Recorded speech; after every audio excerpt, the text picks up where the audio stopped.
So what are we going to try and bring from outside and balance that conventional sense of luxury that is now being so-called compromised, and what is it that we are going to think out of the box and bring into interiors, by which you'll be able to personalize the space as well as put in that missing richness that you were used to. So for a long time, there have been people who do not let interior designers get into the process of finishing their spaces with accessories, art, craft, and details, because they say that no, now all that we'll do it ourselves. And invariably, you never get that finish. Now, this happens both ways. Sometimes the interior designer himself is more sort of academic-minded and is more interested in putting up the dry shell rather than softening it with all these things.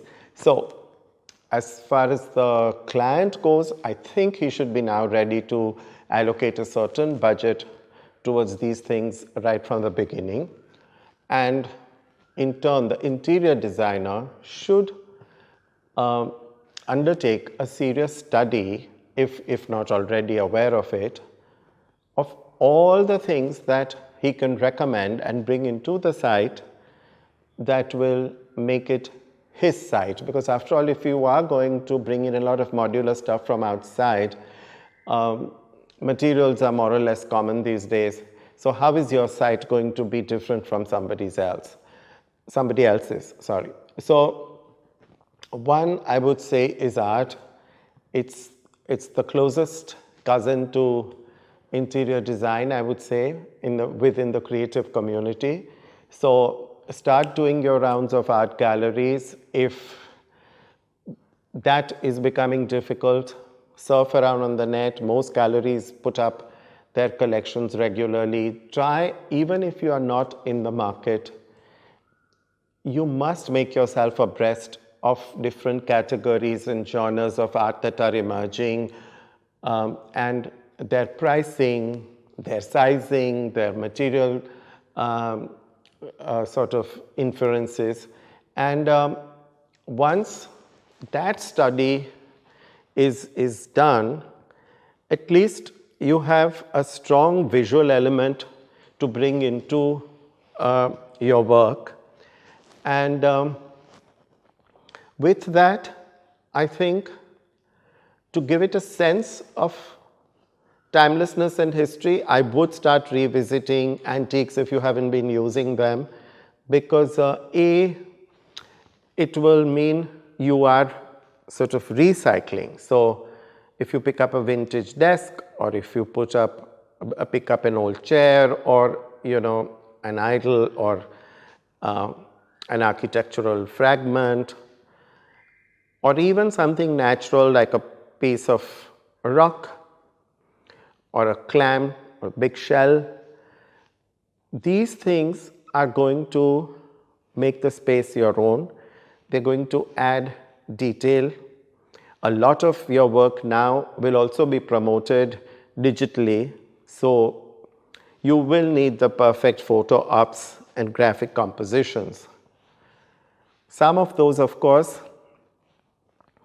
who are willing to layer a little further should be introduced to the luxury of carpets, area rugs, kilims, because these individual area rugs or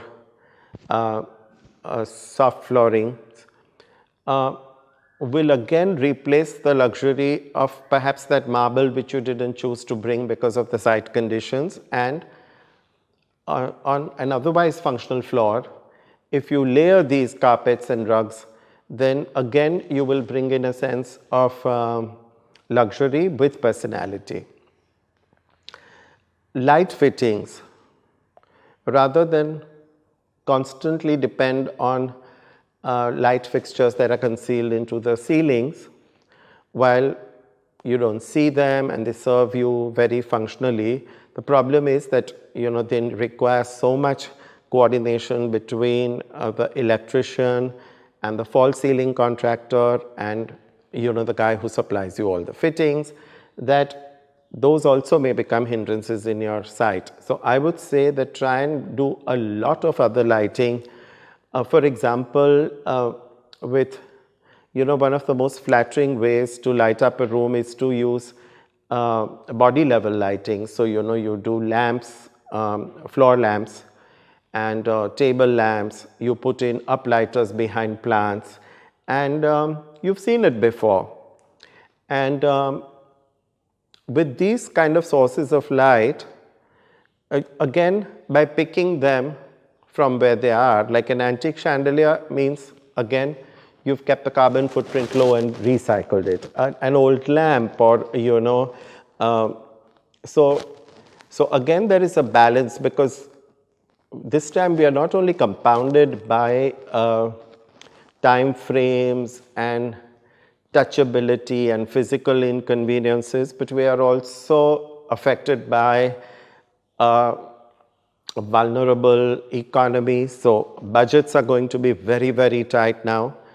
And with that is going to come so many different angles that you haven't dealt with at one time, that it's better to think smart, think efficient, think compact, and develop a new working system based on that.